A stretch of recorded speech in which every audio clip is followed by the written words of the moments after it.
नाई ने कहा कि मेरे पांचवें भाई का नाम अलिंस्टर था। वह बड़ा आलसी और निकम्मा था। वह रोज किसी न किसी मित्र के पास जाकर बेशर्मी से कुछ भीख मांग लेता और खा पी कर पड़ा रहता। मेरा बाप कुछ समय बाद बूढ़ा होकर मर गया। उसने 3150 रुपए छोड़े। इन रुपयों को हम सातों भाइयों ने बराबर बराबर बांट लिया। अलिंस्टर ने भी अपना भाग पाया और उससे कुछ व्यापार करने की सोची। उसने 450 रुपए के शीशे के बर्तन खरीदे और उन्हें टोकरी में रखकर बाजार में सड़क के किनारे बैठ गया। वहीं एक दर्जी की दुकान थी। एक दिन में दर्जी से उसकी दोस्ती हो गई। अलिंस्टर वाचाल और मूर्ख तो था ही, हवाई किले भी बनाता रहता था। एक दिन वह दर्जी से कहने लगा, मैं इन 450 के बर्तनों को 900 में बेचूंगा और फिर उससे और बर्तन लूंगा जिन्हें 1800 में बेचूंगा। इसी तरह व्यापार करते करते मेरे पास 30,000 रुपए हो जाएंगे। फिर मैं बहुमूल्य व्यापार सामग्री माणिक, मोती आदि खरीदूंगा और उनसे काफी मुनाफा कमाऊंगा। जब मेरे पास काफी रुपया हो जाएगा तो मैं एक विशाल भवन खरीद कर दास दासियां भी मोल लूंगा और रईसों की तरह रहूंगा और मेरी प्रसिद्धि सारे नगर में हो जाएगी। मेरे यहाँ बड़े बड़े गवैये और कलावंत आएंगे और मेरे यहाँ रात दिन रास रंग होंगे। मेरा व्यापार भी जारी रहेगा। जब बढ़ते बढ़ते मेरा धन 5 लाख तक पहुंच जाएगा तो मैं यहाँ के मंत्री के पास संदेश भेजूंगा कि अपनी बेटी का विवाह मुझसे कर दे। उसने स्वीकार किया तो ठीक, वरना मैं उसकी बेटी को जबरदस्ती उठा लाऊंगा। फिर जब मंत्री की पुत्री से मेरा विवाह हो जाएगा तो मैं 10 गुलाम खरीदूंगा और शहजादों जैसे बढ़िया कपड़े पहनूंगा और रत्नजटित जीन लगाम वाले असील घोड़े पर चढ़कर शान से मंत्री के घर जाऊंगा। जब मैं उसके महल में पहुंचूंगा तो सभी छोटे बड़े लोग भय और आदर पूर्वक मुझे देखेंगे और मेरा पूर्ण सत्कार करते हुए मुझे अंदर ले जाएंगे। जब मैं ऊपर जाना चाहूंगा तो मेरे नौकर और गुलाम और नौकरों के जमादार अदब से जीने में दोनों ओर खड़े होंगे। वजीर अपना दामाद समझकर मुझे अपने आसन पर बैठने की जगह देगा और स्वयं मेरे सामने बैठेगा। मैं अपने सेवकों से हजार हजार अशरफियों के 2 तोड़े लाने को कहूँगा।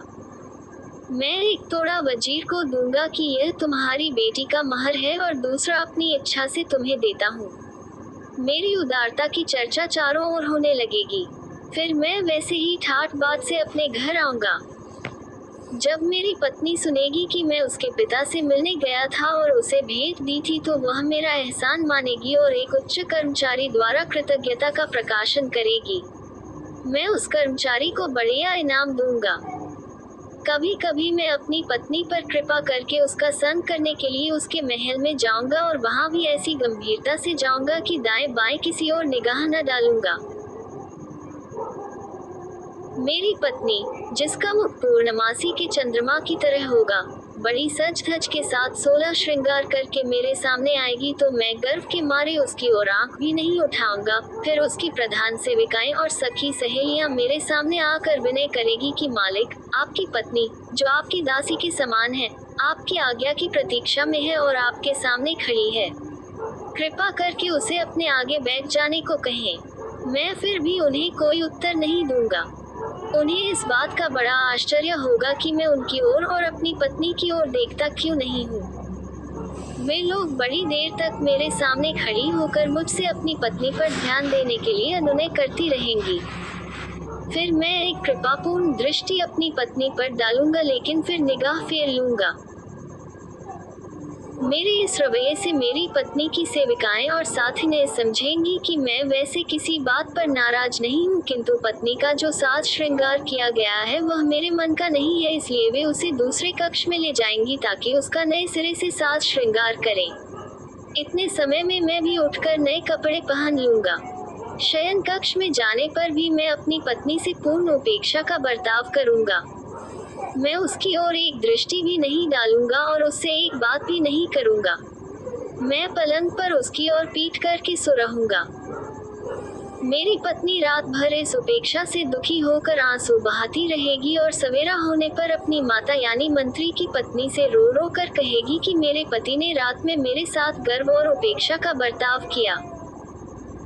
उसकी माँ उसे दिलासा देगी, फिर मेरे महल में आकर सम्मान पूर्वक मेरा हाथ चूमेगी और कहेगी कि जमाई राजा, मेरी बेटी पर इतना अत्याचार न करो कि उसकी ओर देखना ही छोड़ दो। उसका अगर कोई कसूर है तो बताओ, मैं उसे दंड दूंगी।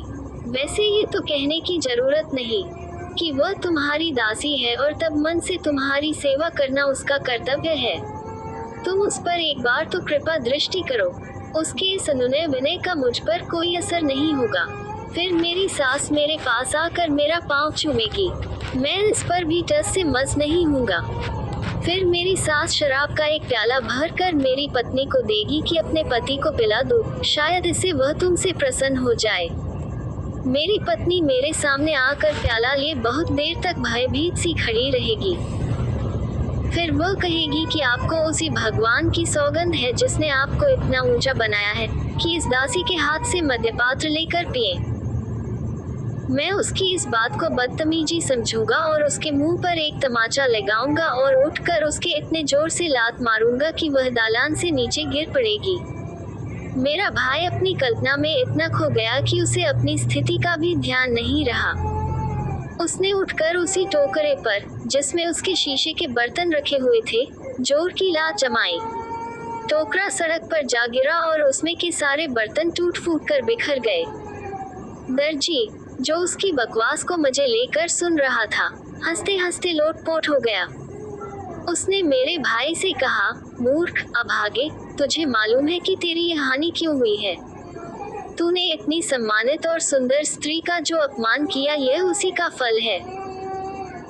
अगर मैं तेरे श्वसुर यानी मंत्री की जगह होता तो ऐसी बदतमीजी पर तेरे 100 कोड़े लगवाता और गधे पर बिठाकर सारे शहर में घुमाता कि लोग तुझे दंडित अपराधी के रूप में जान जाएं।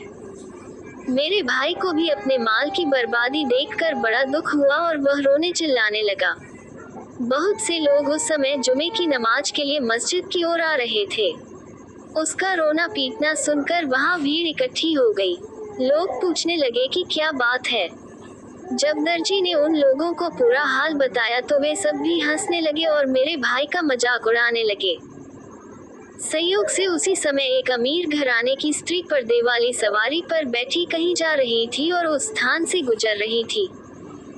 उसने सवारी रुकवा कर भीड़ के लोगों से पूछा कि क्या बात है, कौन रो रहा है और उस पर क्या विपत्ति पड़ी है।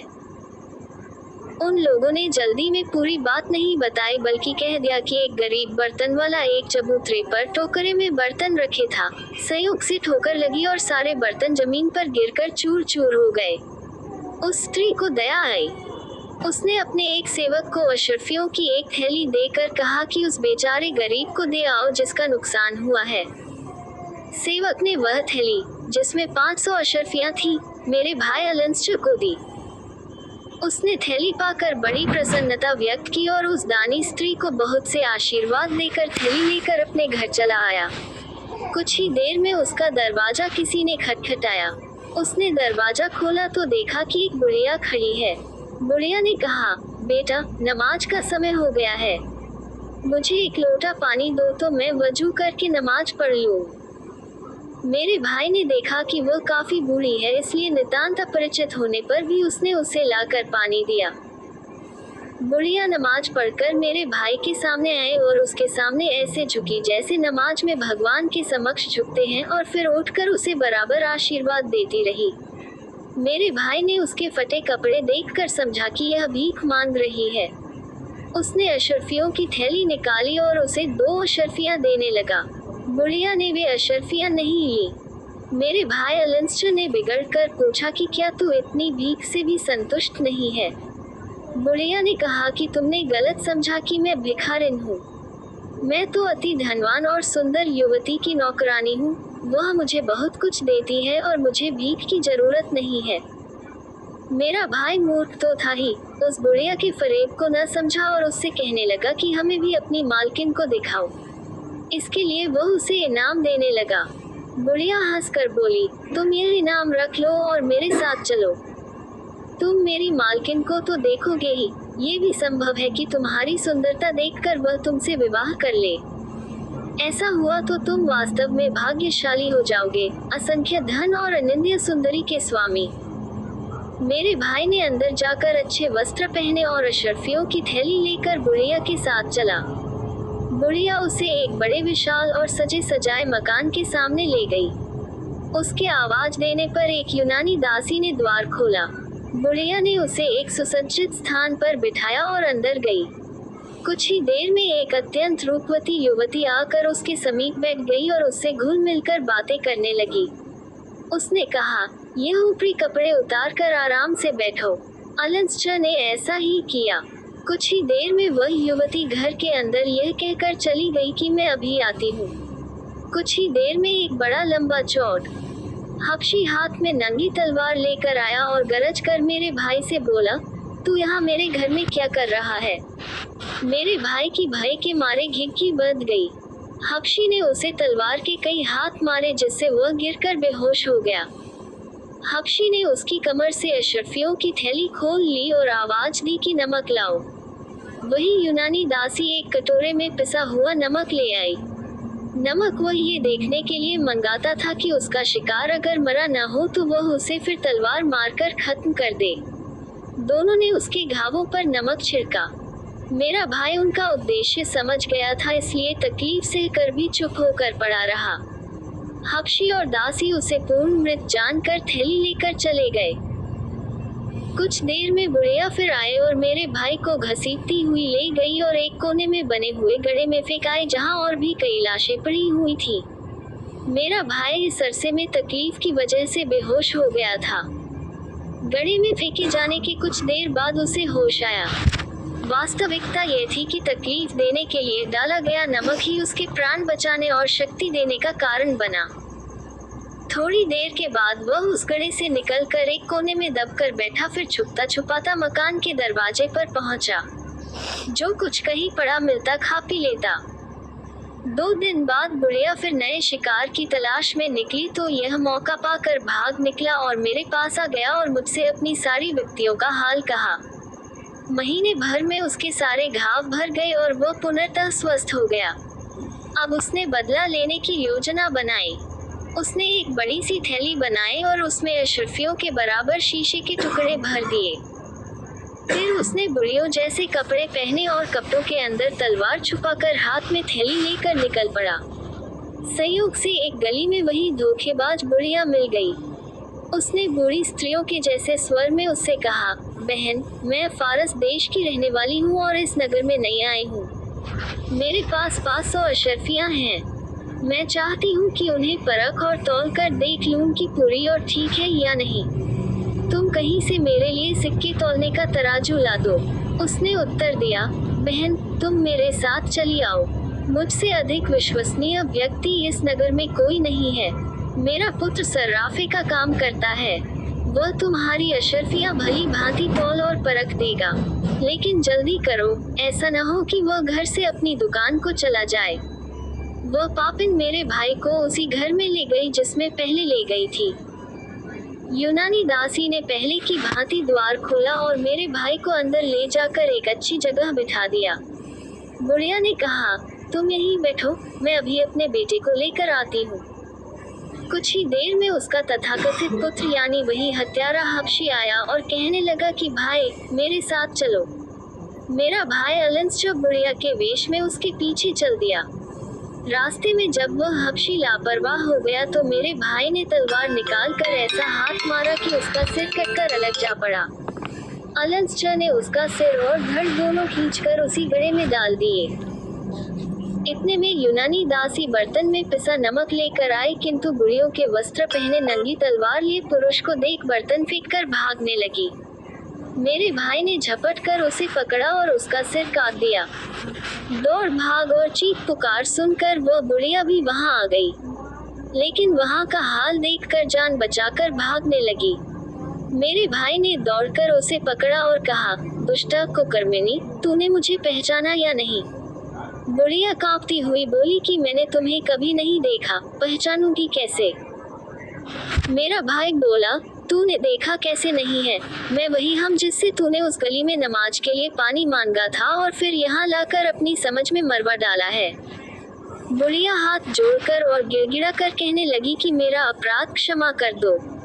किंतु मेरे भाई ने उस पर दया न की और उसके भी 4 टुकड़े कर दिए। अब मेरे भाई ने उस सुंदर युवती की तलाश की जिससे उसने पहले प्रेमालाप किया था। वह एक अन्य कक्ष में मिली और मेरे भाई को देखकर कांपने लगी। मेरे भाई ने उसे निरपराध जानकर उससे कोई कटु वाक्य न कहा बल्कि सांत्वना दी और पूछा, सुंदरी, मैंने उन दोनों बदमाश स्त्रियों और हक्षी का अंत कर दिया है। अब तुम बताओ कि तुम कौन हो, कहाँ की रहने वाली हो और इन अत्याचारियों के फंदे में कैसे फंस गई। उसने उत्तर दिया, मैं एक धनी व्यापारी की पत्नी थी। ये बुढ़िया कभी कभी मेरे घर आती थी लेकिन मुझे यह नहीं मालूम था कि यह कौन है और क्या करती है। एक दिन इसने आकर मुझसे कहा कि मेरे घर विवाह है, तुम उसमें शामिल होने के लिए चलो। इसके बहुत अनुनय विनय करने पर मैं इसके साथ उत्तम उत्तम वस्त्रभूषण पहनकर और 100 अशर्फियां लेकर यहाँ आ गई। यहाँ से इन लोग ने मुझे अपने घर न जाने दिया और इसी हक्षी के साथ सहवास के लिए मजबूर किया। 3 वर्ष से मैं यही रहती हूँ। इस हक्षी से और इन लोगों के कुकृत्यों में विवशता पूर्वक शामिल होने से मैं बड़ी दुखी थी किंतु कुछ कर नहीं पाती थी। मेरे भाई ने पूछा कि इन लोगों ने भोले भाले लोगों को मारकर कितना धन जमा किया है। उसने कहा कि धन तो इतना है कि तुम सारी आयु आराम से रह सकते हो। ये कहकर वह उसे कई कमरों में ले गई जहाँ पर कई संदूक मुद्राओं आदि से भरे थे। मेरे भाई की ये देखकर आंखें फट गईं। उस स्त्री ने उससे कहा कि तुम बाहर जाकर कुछ मजदूर ले आओ तो हम लोग ये सब यहाँ से उठाकर ले चलें। मेरा भाई बाहर जाकर बाजार की तरफ दौड़ गया और कई मजदूर लेकर आ गया किंतु उसे देखकर आश्चर्य हुआ कि इतनी देर में वह स्त्री संदूकों के समेत गायब हो गई। केवल एक कोने में अनुमानतः 500 अशर्फियों के मूल्य का सामान पड़ा हुआ था। मेरे भाई ने सोचा कि चलो, जो कुछ हाथ आया वही बहुत है और मजदूरों से वही सामान उठवा कर अपने घर आ गया। दुर्भाग्य से मजदूरों को लाने के बाद उसने उस घर का दरवाजा बंद नहीं किया था, न बाहर जाने पर घर को ताला लगाया। अतएव आसपास के लोग वहां आ गए और मजदूरों को सामान उठाए हुए जाते देखकर और घर को खाली पाकर काजी के यहाँ चले गए और उसे सारा मामला बता दिया। मेरा भाई अपने घर में एक रात निश्चिंत होकर सो रहा था कि कई सिपाही आए और उसे पकड़कर काजी के पास ले गए। काजी ने उससे पूछा कि यह सामान कहाँ मिला। उसने कहा कि मैं ये सारी बातें सच सच आपको बताऊंगा किंतु आप यह आश्वासन दें कि मुझे दंड न दिया जाएगा। काजी ने कहा, सच बोलने पर मैं तुझे दंड न दूंगा। अतएव मेरे भाई ने सारी घटनाएं उसे आद्योपांत बता दी। काजी ने अपने सेवकों को भेजकर मेरे भाई के घर से सारा सामान उठवा मंगाया और उसे अपने घर भिजवा दिया और उसमें से मेरे भाई को कुछ भी नहीं दिया। इसके बाद उसने मेरे भाई अलिंस्टर को 2-3 वर्ष के लिए नगर से निष्कासित कर दिया ताकि वह खलीफा के पास जाकर उससे काजी की शिकायत न कर सके। मेरा भाई बेचारा उन 2-4 अशर्फियों को लेकर, जो उसकी जेब में पड़ी थी, शहर से बाहर निकला और एक और को चल दिया किंतु दुर्भाग्य ने यहाँ भी उसे धर दबाया। 2-3 दिन बाद उसे डाकुओं ने घेर लिया। वे उसका सारा धन, यहाँ तक कि पहनने के कपड़े भी, लूट कर ले गए। मुझे मालूम हुआ तो मैं कुछ कपड़े और रुपए लेकर अपने भाई की खोज में निकला और कुछ दिनों बाद उसे खोज निकाला। उसे वस्त्र और रुपए देकर मैं उसे छुपा कर नगर में ले आया और अपने घर में लाकर रखा। इसके बाद मैं बराबर उसका भरण पोषण करता रहा था।